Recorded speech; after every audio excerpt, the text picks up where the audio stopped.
Vamos iniciar com essa primeira parte chamada Últimos Dias. Eu selecionei um verso, Hebreus 1, 2, que já dá o tom dessa primeira palestra e vai ajudar você a relembrar coisas que você tem ouvido nos últimos domingos. Aqueles de vocês que fazem parte da nossa igreja. Os que são visitantes vão ouvir pela primeira vez, então atenção, que eu vou passar o que os outros viram com mais tempo, um pouco mais rapidamente. Esse verso de Hebreus 1, 2 já revela uma coisa que pouca gente sabe. Ele não chama últimos dias como sendo algo que ainda vai acontecer. Ele fala, nestes últimos dias nos revelou pelo Filho. Então, essa frasezinha é tirada do início da carta aos Hebreus, em que fala, havendo Deus outrora falado muitas vezes, de muitas maneiras, aos pais, pelos profetas, isto é, no passado, Deus falou pelos profetas, nestes últimos dias, Ele nos falou por Jesus Cristo. Quem está escrevendo isso? Escreveu há 2000 anos atrás, mas ele já chama os dias dele de últimos dias. Ele fala, nestes últimos dias, não nos últimos dias ensinará.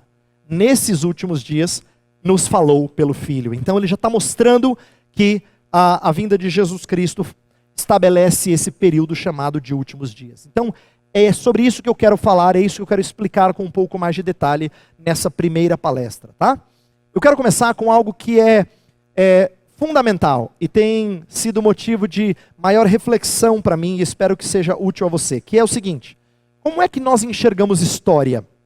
Como é que nós enxergamos a história não só bíblica, mas a história chamada secular, né? Ou fora do registro sagrado na Bíblia? Como é que a gente enxerga a história? Como é que o cristão deve enxergá-la? Então eu quero falar de 3 pontos que são bem sintéticos, mas que têm vários aspectos aqui dentro que precisam ser trabalhados. E eu vou começar do mais simples para o mais elaborado. O mais simples é aquele que a maioria de nós que é evangélica diria, tudo bem, até aí, ponto pacífico. Até o mais elaborado que requer um pouquinho mais de reflexão acerca das implicações disso. Então vamos lá. Começando com aquilo que é mais simples. Deus é o Senhor da história e a desenvolve para a finalidade por Ele estabelecida. Então, essa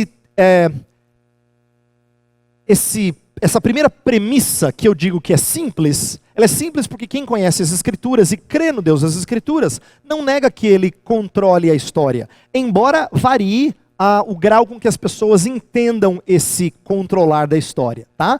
Tem evangélicos que preferem falar que Deus deixa algumas coisas rolar solto, tanto é que a gente usa uma palavra que livra Deus de problemas, a gente fala Deus permite, é uma das palavras favoritas de alguns, né? Deus permite, em outras palavras, Deus não tem a mão em nada disso aí. Mas, embora varie o grau com que as pessoas falem sobre a soberania de Deus, normalmente um evangélico sério que lê a Bíblia não negaria que Deus é soberano. Ele diria, não, eu acredito que Deus é Senhor da história. Mas o que isso significa? Dentre outras coisas, que nós podemos fazer escatologia. Isso é algo que nem sempre a gente para pensar. Nós podemos fazer escatologia porque Deus sabe como vai ser. Mas Deus não sabe como vai ser porque Ele tem uma grande bola de cristal. Ele sabe como vai ser porque Ele diz que as coisas vão ser como vão ser. Então, o fato dele ser Senhor da história significa que Ele diz de antemão o que vai acontecer. Ele não revela tudo de antemão, mas as coisas que Ele revela, Ele garante que serão assim. Tá? Na Escritura, em vários momentos ele diz, eu sou o Senhor, eu cumpro toda a minha vontade. Isaías 46 é um dos textos clássicos que fala disso. Deus é o Senhor da história e as coisas andam para a finalidade que Ele estabeleceu. Então, primeiro ponto é, Deus controla, e se Deus controla, então nós podemos saber que escatologia não é só invenção. Olha que interessante, muitas outras religiões tentam antever futuro, mas é uma antevisão muito estranha, porque ou eles acreditam em destino, mas olha como as pessoas são confusas. Normalmente elas falam assim, você faz o seu próprio destino. Você faz, então você não tem como saber o que vai acontecer lá na frente. E se tem gente lendo mão, ou jogando cartas, ou tarô, ou qualquer outra coisa, impossível você fazer isso, porque se está definido, então não é muito interessante você saber. Se é importante você saber que você pode fazer algo a respeito, então muda. E as pessoas falam de prever o futuro sem perceber que, na verdade, elas não têm como prever coisas que não estejam determinadas. E o que a gente sabe que está determinado, o próprio Deus determina. Então, nós falamos de escatologia, não é porque nós gostamos de ser videntes, é porque Deus diz que vai ser assim, então nós cremos que será assim. Deus é o Senhor da história, e Ele conduz a história para o fim determinado por Ele, que é a ideia de que a Bíblia ela tem um fim. A história ela é teleológica, ela tem uma finalidade. O termo técnico teleológico vem do grego telos, que é fim, finalidade. A gente acredita que história é assim, tá? Mas esse é o primeiro ponto, é o mais simples. Vamos para um segundo ponto que já é um pouco mais elaborado, porque tem mais implicações. Cristo é o centro da história e exige que toda revelação gire em torno de suas vindas. Quando eu digo um pouco mais complicado, não é complicado de entender, é complicado da gente realmente levar isso em consideração. Por exemplo, há muitos evangélicos que quando leem a Bíblia têm dificuldade de enxergá-la toda apontando para Cristo.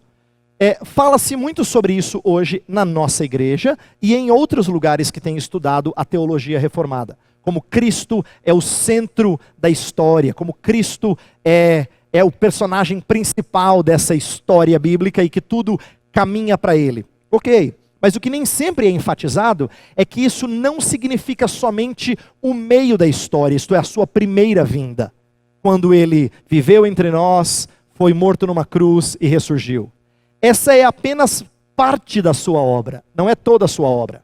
Mas frequentemente quando as pessoas falam que Cristo é o centro da história, nós estamos pensando 2000 anos atrás. Poucas vezes a gente para pensar que isso se refere a uma vinda que ainda está por acontecer. Esse é um aspecto negligenciado até nos nossos meios, às vezes. Portanto, quando eu falo que Cristo é o centro da história e exige que toda a revelação gire em torno da sua vinda, eu não estou me referindo só à sua primeira vinda, mas à sua segunda vinda, tá? Em torno de suas vindas, por isso que eu coloquei no plural. É importante que a gente atente para isso, para que nós enxerguemos o que aconteceu lá atrás e o que vai acontecer como sendo determinador da nossa vida. Inclusive, ensinando sobre esse assunto há pouco tempo, um seminarista me perguntou assim, professor, mas e os fiéis do Antigo Testamento? Como é que era? Como é que funcionava a sua fé? Aí eu respondi a ele uma coisa que a gente fala de maneira mais simples para quem está iniciando nos estudos bíblicos, mas eu tentei levar um passo mais adiante. Eu falei assim, olha, ele não só acreditava no Cristo que haveria de vir, que é algo que a gente ensina com frequência, mas é mais do que isso.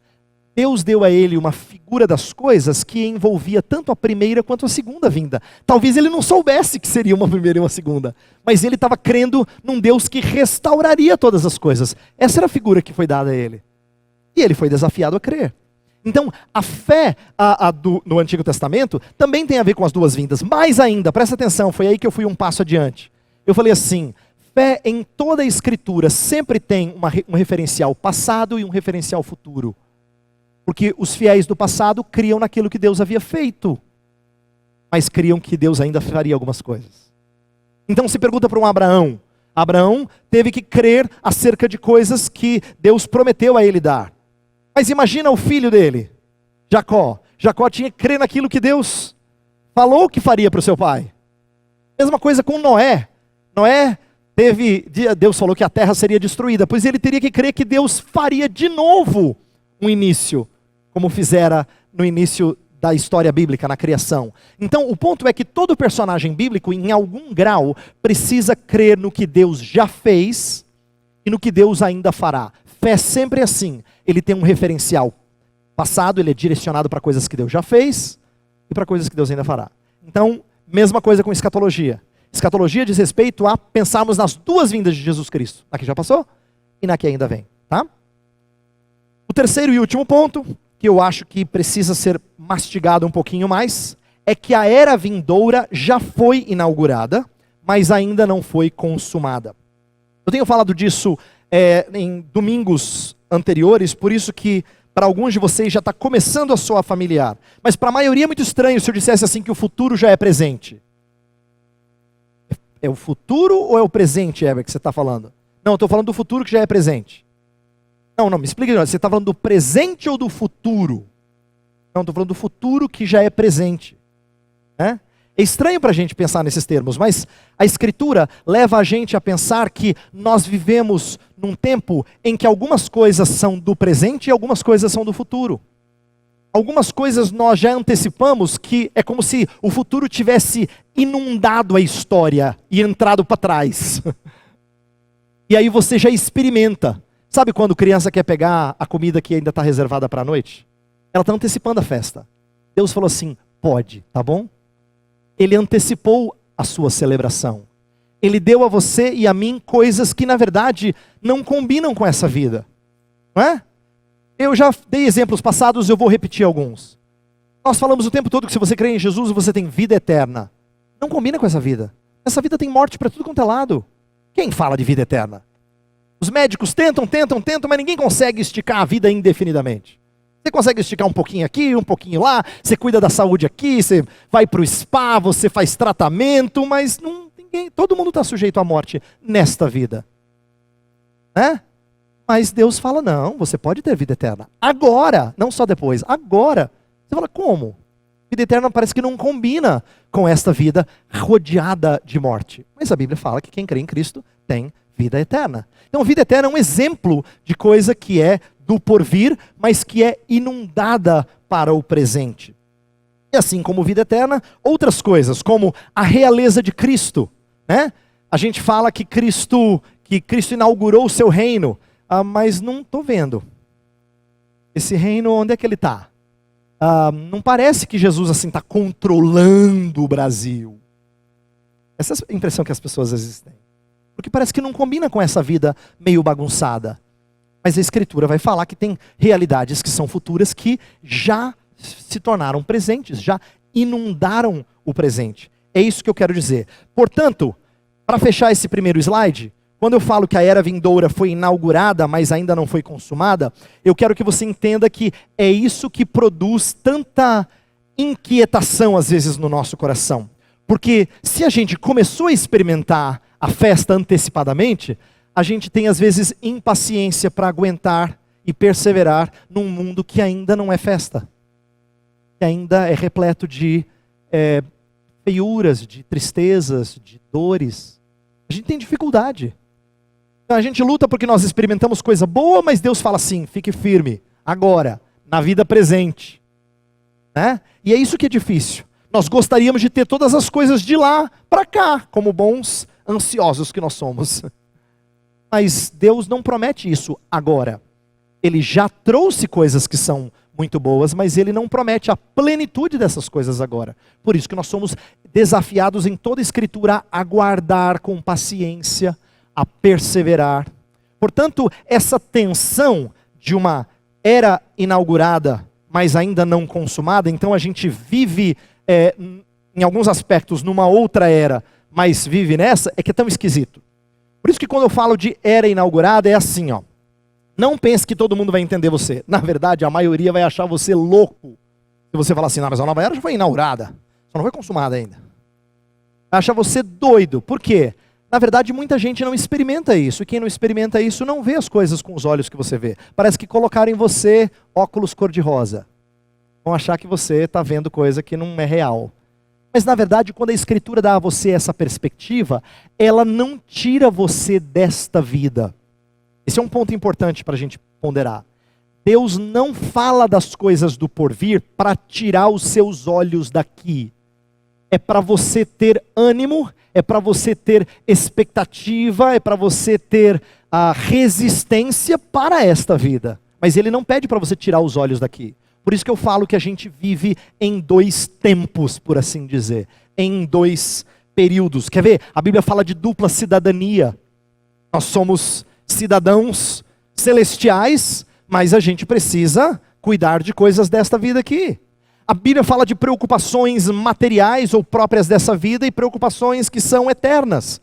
Mas ela não fala que não pode fazer as terrenas. Elas podem não ter a mesma valia, mas elas continuam sendo honrosas. Por exemplo, em 1 Coríntios 7, Paulo fala assim, que a virgem que casa faz bem, mas aquela que não casa faz melhor. Por que Paulo usa essa frase que parece tão estranha para os nossos dias?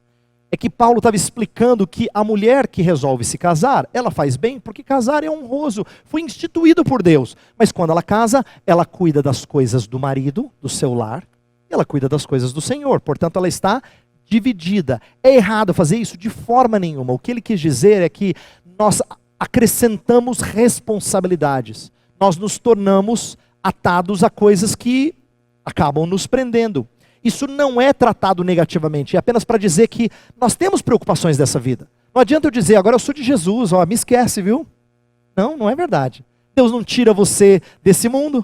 Deus te deixa aqui para cuidar das coisas ao seu redor. Você continua com essas responsabilidades. Então, no texto de 1 Coríntios 7, Paulo estava falando que a mulher que quisesse não se casar, se ela não tivesse essa necessidade, ele fala, não case, porque você vai poder servir ao Senhor desimpedidamente. Então o que ele está ensinando é que você não vai ter que repartir o seu tempo. Isso é apenas para explicar que tem certas coisas que nos prendem a esta vida, mas Deus não pede que a gente fuja delas. Ele quer que nós cuidemos delas com uma ótica acerca da nova era que foi inaugurada. Então essa introdução é importante, ela vai dar o tempo, ela vai dar o tom do restante que a gente vai falar. Então veja, é por isso que na Bíblia, reino de Deus é tanto presente quanto futuro. Esse é um aspecto que a gente precisa entender, tá? E é bem próprio da nossa fé, da fé reformada. Há muitos evangélicos que falam de Jesus, Jesus vem, ele vai reinar, você vai ver, mas é sempre lá na frente. É como se o reino de... Jesus já morreu pelos seus pecados, mas quando ele voltar, você vai ver, ele vai ser rei. Como se o reinado dele fosse só futuro. Mas biblicamente, o reinado dele já é presente. Então deixa eu explicar isso. No Antigo Testamento, as promessas do reino eram feitas todas num pacote só. É como se Deus dissesse assim, olha, eu vou fazer todo mundo ir para o Monte de Jerusalém, todas as nações virão e me adorarão. E aí ele pinta uma cena gloriosa de que Jerusalém, Israel, seriam o centro da revelação de Deus a todas as nações. E aí o israelita via aquilo e falava, uau, quando vier esse reino vai ser demais. Mas ele era uma cena só. É aquilo que eu tenho explicado para vocês há vários domingos, que a gente chama de perspectiva profética. Quando chega no Novo Testamento, Jesus Cristo mostra que nem tudo que estava profetizado lá seria cumprido naquela primeira vinda dele. A primeira vinda dele é importante, ela inaugura o reino, mas ela não realiza todas as coisas que essas promessas do Antigo Testamento haviam colocado. Algumas delas ficaram, vamos dizer assim, aguardando a consumação, tá? Ficaram suspensas até que Cristo terminasse a sua obra. Por isso, a gente fala que a primeira vinda de Cristo, ela inaugura o reino, mas no presente ele tem um caráter invisível. Esse reino tem um caráter invisível. É por isso que as pessoas não entenderam Jesus. Você lembra que Pilatos chegou para ele e falou assim, falaram que você é rei. Aí ele falou, meu reino não é desse mundo. Se você é rei, chama os seus exércitos. Meu reino não é desse mundo. E se eu quisesse, falasse com o Pai, ele mandaria legiões e resolveria tudo. Mas não é para isso que eu vim. Quando os fariseus, os escribas queriam atacar Jesus Cristo, diziam assim, cadê o seu reino? Ele fala, o reino está dentro de vós. Quando ele estava falando para os discípulos queriam ser encorajados, porque eles também não estavam vendo. Eles foram treinados a pensar que quando o Messias viesse, o grande prometido Salvador, que veio a ser Jesus, quando ele viesse, ele ia arrebentar, ele ia fazer tudo que qualquer israelita sonhava. Era isso que eles esperavam. Até os discípulos de Jesus esperavam isso. Aí Jesus vem, ele nasce numa manjedoura, ele não tem onde reclinar a sua cabeça, ele diz. Ele não tem riqueza, ele depende de mulheres e outros que doam suas posses para que ele sobreviva. Está parecendo tão pomposo assim quanto a gente lê no Antigo Testamento, eles estão pensando. Então Jesus Cristo explica a eles que o aspecto primeiro do reino, ele pode ter esse caráter insignificante aos olhos de muitos, mas ele é real. Vou dar um exemplo de uma história. Quando Jesus expulsou demônios, falava para ele assim, você faz isso pelo poder de Beelzebu, poder de um demônio. Ele falou, se eu faço pelo poder de Beelzebu, então tem demônio lutando contra demônio. A casa de Satanás está dividida. Mas se eu faço pelo Espírito de Deus, o reino de Deus é chegado. E a gente sabe, ele vai confirmar isso. num outro lugar ele lê um texto de Isaías que fala que o Espírito do Senhor estaria no seu ungido e ele faria coisas maravilhosas, milagres e tudo mais. E ele fala assim, hoje se cumpriu a palavra de Isaías. Está lá em Lucas capítulo 4 esse texto. Então, nesses textos Jesus está revelando que o reino chegou. O reino chegou, embora ele tenha esse caráter assim invisível, tá? Então, sua manifestação futura é visível e gloriosa. Então, Jesus contou algumas parábolas para ajudar. Ele falou assim, o reino de Deus é semelhante a um grão de mostarda. Grão de mostarda era a sementinha menor que eles conheciam. Foi uma ilustração que Jesus usou para dizer que reino vai de uma semente muito pequenina para uma planta grande o suficiente para aves fazerem ninhos nela. Então ela sai disso para uma planta grande. Ele falou, o reino de Deus é igual. Se você não atentar para ele, ele vai passar desapercebido para você. Mas se você tiver olhos para perceber a sua glória futura, você vai vê-lo crescer. Vai acompanhar o seu crescimento. Ele falou que o reino de Deus é semelhante ao fermento. Que você coloca lá no pão e que parece tão pequeno, mas leveda toda a massa. E aí as cozinheiras entenderam, falaram, claro, entendi. O reino de Deus é assim. Basta um pouquinho de fermento. E a massa inteira é levedada. Então, são ilustrações que vão do insignificante, pequeno, quase invisível, para o glorioso, visível. Essa é a ilustração que Jesus quer usar, tá? Quando ele fala do reino de Deus. Então, a aplicação para a gente é a seguinte, a realeza de Cristo já é algo real, já é presente. Não é algo que ele vai fazer. Cristo não vem para reinar, ele já é rei. Na verdade, o tempo em que ele está agora nos céus, assentado à destra do Pai, é assento de autoridade, é assento de realeza. E ele está então sujeitando todos os inimigos debaixo dos seus pés, para depois dizer para o seu Pai, cumprir a tarefa.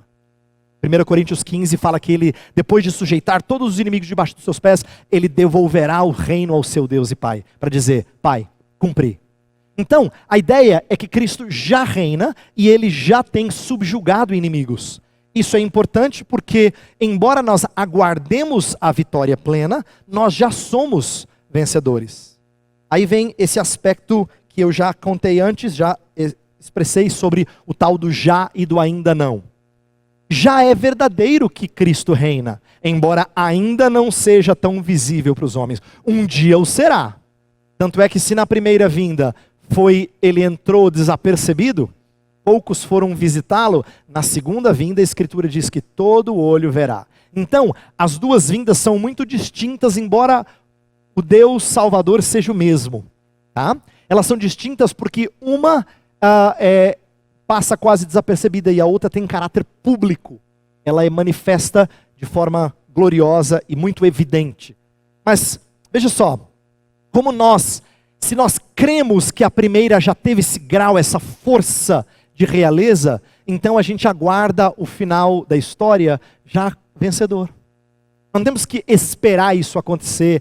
A gente não diz assim, você vai ver quando Jesus chegar, ele vai lutar, e vai vencer. Você vai ver. Não, ele já está vencendo. Ele já venceu.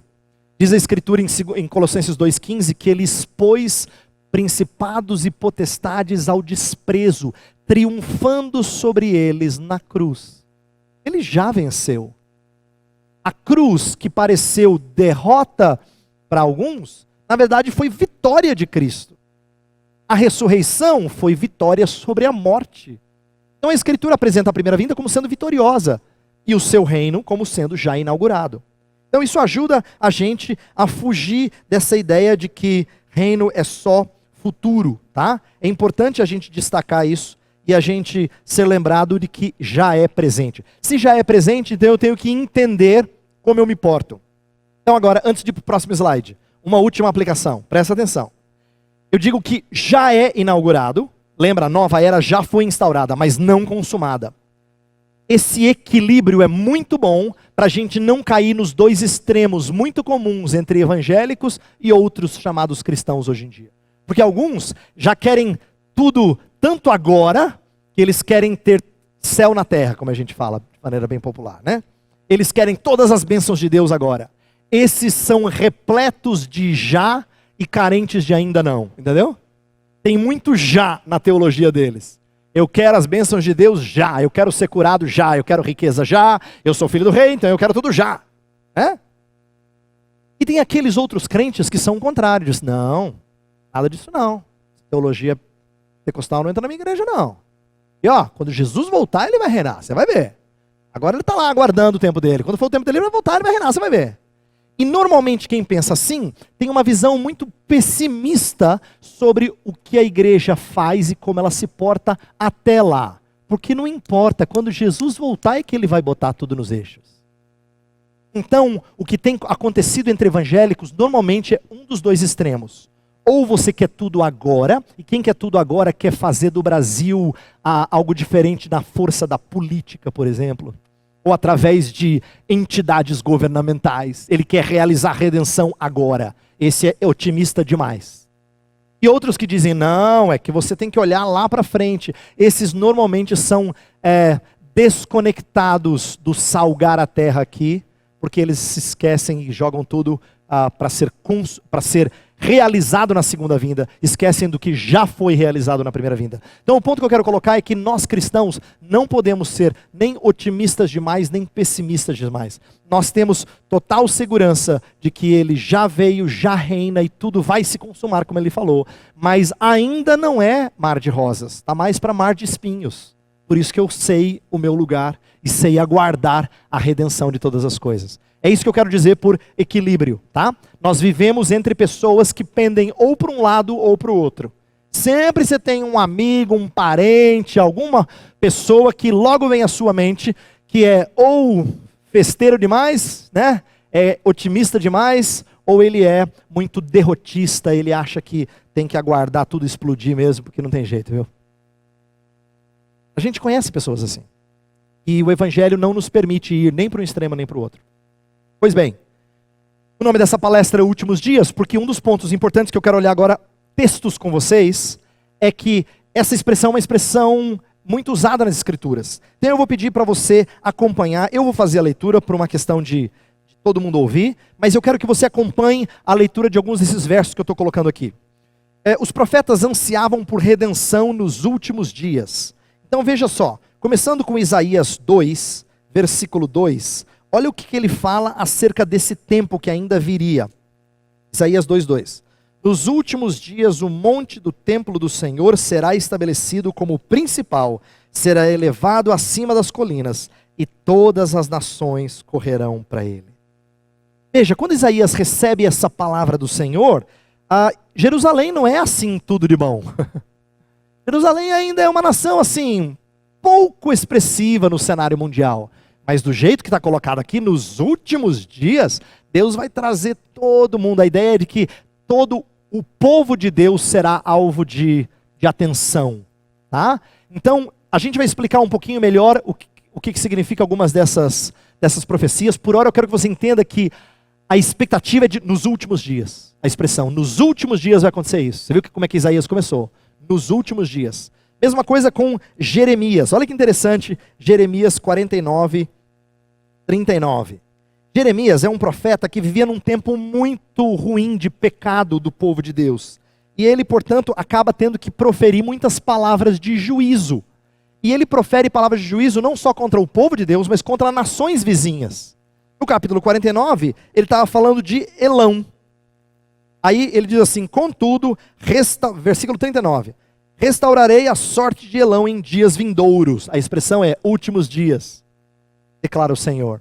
Se você voltar no capítulo 48 de Jeremias e olhar versículo 47, fala a mesma coisa. Contudo, restaurarei a sorte de Moabe em dias vindouros, declara o Senhor. Aqui termina a sentença sobre Moabe. Por quê? Porque nesses capítulos de Jeremias, ele está trazendo o juízo de Deus sobre essas nações ímpias. Essas nações violentas, essas nações que não consideram a palavra do Senhor. Mas a palavra termina com uma esperança. Nos últimos dias eu vou restaurar a sorte desse povo. Então você percebe como o último dia era assim, era aquela esperança gloriosa, era aquele momento precioso. O texto de Oséias diz algo parecido. Mas vamos caminhar. Olha só, o Novo Testamento vai dizer que esse período já chegou. Essa é a novidade, tá? Eu só tenho aqui alguns textos, mas existem muitos textos, tanto do Antigo quanto do Novo. Muitos, que falam de últimos dias, né? Tem textos em vários lugares. Então havia essa esperança de que o Senhor corrigiria tudo. O Novo Testamento, com a primeira vinda de Jesus, não fala, quando nos últimos dias ele vai corrigir mesmo. Não, fala, chegou, é agora. Já está corrigindo. Então, o texto de Atos 2,17 é um dos mais famosos. É aquele texto em que Pedro está, no dia de Pentecostes, ele vai botar ordem naquilo que parece uma loucura na cabeça das pessoas. Por quê? Os discípulos estavam lá aguardando a descida do Espírito, o Espírito desce sobre eles, como Jesus havia prometido, e eles começam a falar em outras línguas as realidades do Senhor. Por quê? Jerusalém era uma cidade cosmopolita, ela recebia gente de várias nações, que eram judeus de descendência, mas que já moravam fora da terra há muito tempo, há gerações. Então o que eles faziam? Por ordem de Deus, eles voltavam para Jerusalém de tempos em tempos para cultuar ao Senhor, oferecer sacrifício. Então imagina que tinha muito judeu que falava melhor outro idioma do que o próprio hebraico ou o aramaico. Então o que acontece nesse dia? Deus faz com que a sua mensagem, o evangelho, seja dito em outras línguas. E aí todo mundo fala assim, que é isso? Esses homens estão embriagados? Por quê? Pareciam embriagados. Porque cada um só entendia um idioma, os outros ninguém entendia. Mas tinha gente falando vários tipos de idiomas. E aí Pedro falou, não, eu vou explicar para vocês o que aconteceu. Olha só, 2, verso 17. Verso 16 primeiro. Ao contrário, eles não estão embriagados. Isto é o que foi predito pelo profeta Joel. Nos últimos dias, diz Deus, derramarei do meu espírito sobre todos os filhos, seus filhos, todos os povos. Seus filhos e as suas filhas profetizarão, os jovens terão visões e os velhos terão sonhos. Se você for para o texto de Joel capítulo 2, você vai procurar e não vai achar a expressão últimos dias. Pedro a colocou. Aí você vai dizer, como é que Pedro faz isso? Pedro não conhecia a sua Bíblia? Não é isso. É que Pedro estava juntando as peças para a gente. A expressão últimos dias aparece em vários outros lugares com respeito a esse momento glorioso. Joel também faz uma profecia, embora ele não use a expressão últimos dias. O que Pedro faz? Ele junta as peças. Ele fala, inclusive, Joel tinha dito que nos últimos dias aconteceria. E ele fala, é isso que está acontecendo agora. O que está acontecendo agora são os últimos dias. Outros dois autores da Bíblia, para mostrar expressões semelhantes, que mostram essa nova era inaugurada. Olha só, 1 Coríntios 10, verso 11. Acompanha na sua Bíblia. 1 Coríntios 10, 11. Veja o que diz. Fala assim, essas coisas aconteceram a eles como exemplos e foram escritas como advertência para nós, sobre quem tem chegado o fim dos tempos. Olha que interessante. Paulo fala sobre nós, essas coisas foram escritas para nós, sobre quem tem chegado o fim dos tempos. Ele não fala vai chegar, tem chegado. Então ele já entende que o seu tempo é fim dos tempos. Mesma coisa com o apóstolo João. 1 João 2,18 vai dizer a mesma ideia com outras palavras. Olha só, palavra do apóstolo João. 1 João 2,18. Filhinhos, esta é a última hora. E assim como vocês ouviram que o anticristo está vindo, já agora muitos anticristos têm surgido. Por isso sabemos que esta é a última hora. Olha só a interpretação de João. João não fala assim, então gente, é verdade, no finalzinho vai chegar mesmo muito anticristo. Cuidado. Ele falou, não é lá na frente, agora já é. João sabia quando Cristo iria voltar? Não. Mas ele entendeu que se aparecesse, é porque já era a última hora. Então o que João faz? Ele prepara o seu povo para que eles estejam no caminho certo. Essa carta é uma carta de confirmação dos que são crentes, para que eles tenham certeza das realidades em Cristo. Então, todos esses autores, Pedro, Paulo, e aqui João, e tem outros textos, mostram que últimos dias não é uma realidade ainda a acontecer. Já era parte do tempo deles, tá? Então, por isso que nós entendemos agora aquilo que eu falei no comecinho dessa palestra. Que há certas coisas que são da era por vir, mas que não daram era presente. Uma delas é o Espírito Santo morando em nós. Como assim? Deus habitando em casa pecaminosa? Não combina, né? Não combina. Se fosse eu assim, totalmente santificado, até que dava. Mas eu desse jeito? Não combina. Mas já é uma realidade. Quando a Escritura fala que Deus, o Espírito Santo de Deus habita em nós, que nós somos templo do Espírito, parece um contrassenso. Essa é a tensão que eu estava explicando no começo. Como é que Deus pode habitar num lugar de impureza? É claro que habitar aqui é uma analogia, não é? Não é que Deus está restrito ao meu corpo. Claro que não. Nosso Deus transcende, Ele é Espírito, Ele não está preso a isso. Mas a ideia que Ele habita conosco significa que Ele nos acompanha, Ele confirma a promessa da aliança. Eu serei o vosso Deus e vós sereis o meu povo. É por isso que Ele está com o seu povo. Mas não combina, Deus é tão puro de olhos. Deus não pode contemplar a maldade. Autores do passado disseram isso. Como é que Deus habita com gente pecadora como eu e você? É sinal de que a nova era foi inaugurada. Embora eu ainda não esteja totalmente pronto, a nova era foi inaugurada. A mesma coisa com a presença do reino, que eu já disse, o reino já é real. Essas duas coisas, tanto o reino quanto o espírito, são penhores que nos garantem as bênçãos gloriosas da era por vir. Quando eu falo penhor, os mais velhos entendem melhor que os mais novos. Mais novos quase não usam mais essa palavra e nem sabem o que é casa de penhores, né? Mas os mais velhos se lembram disso. E penhor é alguma coisa que você dá como garantia daquilo que vai ser acertado lá na frente. Tá? Então quando fala que o Espírito Santo é o penhor da nossa redenção, está querendo dizer que Deus deu uma entrada. Ele deu algo que garante que no fim das coisas nós seremos completamente redimidos. É nesse sentido que o Espírito opera como nosso penhor. Tá? Então se nós já temos coisas do porvir que são dadas como garantia de que as coisas vão chegar no fim que Deus quer, então o que isso produz na gente? Produz expectativa. Aumenta a expectativa. E ela tem que fazer isso. Então agora vem um puxão de orelha, ao mesmo tempo que um encorajamento. Se eu e você não temos tido a expectativa desse dia aumentada, é porque a gente ainda não entendeu a realidade escatológica presente. Nós não entendemos. É a mesma coisa que, numa ilustração que eu dei alguns domingos atrás, você chegasse para o seu filho, para a sua filha, ou para o seu neto, para a sua neta, ou para um sobrinho, para alguma criança, dissesse assim: preparei um passeio amanhã. E a criança fala assim: ah, tá bom. Primeiro que você ia murchar, porque você achou que você ia, né, que seu plano era fantástico. Segundo que ela não entendeu que ela vai ter. Ela não entendeu. Ela não acreditou no que você falou. E porque ela não acreditou é que ela reagiu assim. Às vezes nós somos parecidos com o que Deus promete lá na frente. Ele mostra foto, ele fala da viagem que você vai fazer e você fala assim: ah, tá bom. Entendeu? Isso é incredulidade nas Escrituras. Então se eu e você não temos a expectativa aumentada, alguma coisa não está certa. E eu digo que a provável razão é que nós não entendemos a realidade presente escatológica. Por isso que eu quero encorajar você nessa tarde, você que já tem ouvido a série de domingo e você que está nos visitando hoje, é que você comece a entender como é que Deus, na vinda do seu Filho, já rasgou a história, por assim dizer, já entrou e já começou a trazer realidades gloriosas para aqui, para que nós sejamos encorajados em meio a esse mundo mau. Eu e você temos que ter essa expectativa aumentada. Faz parte. A inauguração dos últimos dias, ela fez isso nos primeiros apóstolos. Pensa bem, olha a mudança que isso causou nos apóstolos. Presta atenção.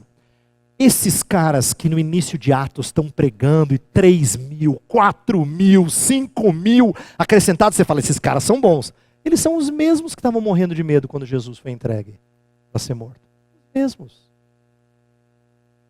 Esses super pastores são aqueles lá, ó. Por quê? O que mudou? Perspectiva escatológica. Eles receberam uma realidade que já confirmava que era penhor de glória futura, e eles creram nisso. É por isso que o mesmo Pedro que nega 3 vezes a Jesus Cristo, quando ele é desafiado pelo Sinédrio a parar de pregar a Jesus, ele fala assim: eu não posso. Podem fazer o que vocês quiserem, mas importa antes obedecer a Deus do que aos homens. E ele toma uma surra. E diz a Escritura que os discípulos saem dando glórias a Deus, foram considerados dignos de sofrer pelo nome de Cristo. Agora você fala assim: tudo bem, pastor, muito bonito isso, mas não entra na minha cabeça. Eu sei que não entra, porque a gente ainda não entendeu isso. se alegrar porque nós fomos considerados dignos de apanhar por Jesus Cristo é uma coisa que não entendeu na nossa cabeça. Não entrou ainda na nossa cabeça. A gente acha até bonito, a gente gosta de ver no filme. Nossa, é lindo. Chorei. Você vê, eu chorei. Mas parece que não é real pra gente. Porque se acontecesse conosco, a gente estaria esperneando, gritando, né? Reclamando. Eu quero que você compreenda e quero encorajar você a repensar isso. É porque você e eu ainda não acreditamos que realidades escatológicas já se fizeram presentes. Eu já vivo experimentando coisas do porvir. Já são reais. E a não ser que eu creia nelas, eu vou me desesperar aqui. Eu vou me frustrar com esse mundo. Por isso, eu quero caminhar para o fim dessa primeira parte, falando disso que eu já tenho explicado em outros momentos, que são essas eras sobrepostas. O que eu quero dizer por isso? É que o Novo Testamento não fala de escatologia só como sendo algo futuro, mas também como algo inaugurado. Se Cristo já inaugurou alguma coisa, então nós já vivemos tempos escatológicos, embora ainda não completamente. E essa é a tensão que eu falei antes, que é importante nós destacarmos, porque ela nos coloca em equilíbrio, ela aumenta a expectativa, mas ela não nos dá ufanismo, um otimismo exagerado. Tá? Veja, a primeira vinda de Cristo é o primeiro ponto alto da história. Lembra que Gálatas 4:4 fala que na plenitude do tempo Deus enviou o seu filho nascido de mulher. Na plenitude do tempo. Então quando é que Jesus nasceu? No gráfico foi naquele ponto alto. Mas não pense que depois desse ponto alto é só... Não é assim que funciona na história da redenção. Tem outro ponto alto por vir. E até o outro ponto alto chegar, Jesus Cristo permite que algumas coisas continuem a crescer. Por exemplo, ele disse uma coisa para os discípulos que deve ter sido muito difícil deles entenderem. Ele falou assim: vocês farão coisas maiores do que eu. É impressionante você pensar que os discípulos fariam coisa maior que Jesus. Ah, Jesus, fala sério. Jesus não estava dizendo que nós faríamos coisas mais espetaculares do que se ressuscitar. É impossível bater isso. Não é isso que ele estava dizendo. Mas é verdade que discípulos alcançaram muito mais pessoas. Foram instrumentos para um crescimento muito mais majestoso da igreja do que o próprio Jesus foi. Pensa assim, na sua estratégia de marketing, você nunca teria mandado Jesus só para aquela regiãozinha que você anda alguns quilômetros para cá, para cá, para cá, para lá. Ele atingiu algumas mil pessoas só, não passou disso. Hoje você usa a web, você atinge milhões rapidinho. Não é?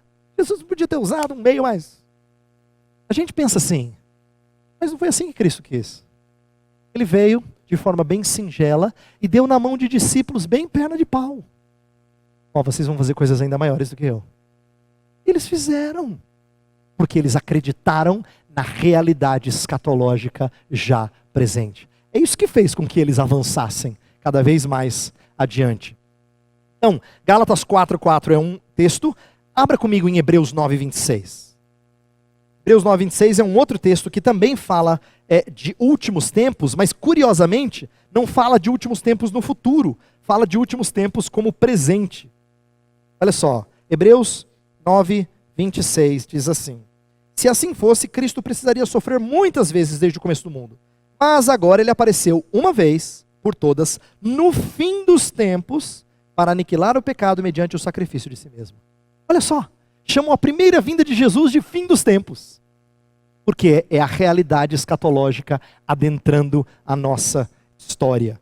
Então, isso é importante para que a gente viva simultaneamente em duas eras, tá? Nós experimentamos as agruras da era presente, mas nós já antecipamos as bênçãos da era futura. Então, eu já trouxe esse gráfico antes, quero terminar com ele. Não é que um capítulo novo começou e o outro terminou. É isso que eu quero que você entenda. Não é que Jesus entrou na minha história e agora é página nova. Não é página nova. Você continua fazendo bobagem de antes de Jesus, não continua? Você ainda não comete alguns pecados que são próprios da sua vida antes de conhecer a Cristo? É assim. Porque quando Cristo adentra a nossa vida, não começa um capítulo do zero desconectado do anterior. São duas eras sobrepostas. Por isso que eu coloquei o desenho lá em cima. Você vive ainda coisas daqui, com morte, com pecado, com derrota, Mas você vive coisas de lá, com vida, com santidade, com reino vencedor. As duas coisas são verdadeiras. Você experimenta as duas. Agora todo mundo te acha louco, por quê? Porque eles não enxergam isso. Eles não têm olhos para ver. Eles só enxergam esse Brasil bagunçado, essa coisa frustrante ao nosso redor, isso que aparece na noticiário o tempo todo. Eles não têm enxergado essas duas eras. Por isso que eu quero que você compreenda isso, para que você seja animado com respeito às coisas que Deus tem prometido, mas lembrando que o fato de ter sido inaugurada não significa que veio com toda a força. Você e eu ainda experimentamos tristezas, frustrações, decepções. Pensa na igreja. A igreja é um excelente exemplo de já e ainda não. Um excelente exemplo de eras sobrepostas. De vez em quando você tem uns irmãos assim que fazem cada coisa linda. Aí você vai conversar com ele e fica tão desapontado. Tem isso o tempo todo na vida da igreja. Você fala assim, na igreja devia ter gente que vive mais do que fala. Você fala isso porque você não entendeu as duas eras. Você fica falando demais. E você acha que o que já foi inaugurado tem que ser plenamente verdadeiro agora. Não é. Não é. Eu gostaria que fosse, mas não é. Então por isso que eu convivo numa igreja repleta de defeitos, mas com a expectativa de que um dia ela vai ser extraordinária. Mas isso só é verdade se eu tenho essa ótica, essa perspectiva escatológica. Eu queria que você compreendesse isso. Isso faz com que a gente seja mais misericordioso para com erros presentes, mas na expectativa de coisas gloriosas no porvir. Isso faz com que a gente seja mais gracioso, mais paciente. Isso traz a gente mais perseverança. Faz um bem danado. Bem danado. Eu quero que você absorva isso. E eu termino com a seguinte ilustração. Eu sinto que isso é parecido com um remédio que a gente não engole de uma vez e sara. A gente bota debaixo da língua e deixa assim dissolver devagarzinho, sabe? Vai assim, mudando seu estado. Vai dissolvendo devagarzinho. Você fala, nossa, é verdade, ó. Faz sentido. Agora que eu estou começando a entender. Alguns de vocês são tão apressadinhos, vocês falam assim, pastor, eu não estou entendendo o que o senhor fala na igreja. Calma. Você quer engolir o remédio uma vez? Bota debaixo da língua. Espera. Vai dissolvendo devagarzinho. Vai falar assim, vai fazendo mais sentido. Aí vai corrigindo a sua ótica e a minha ótica.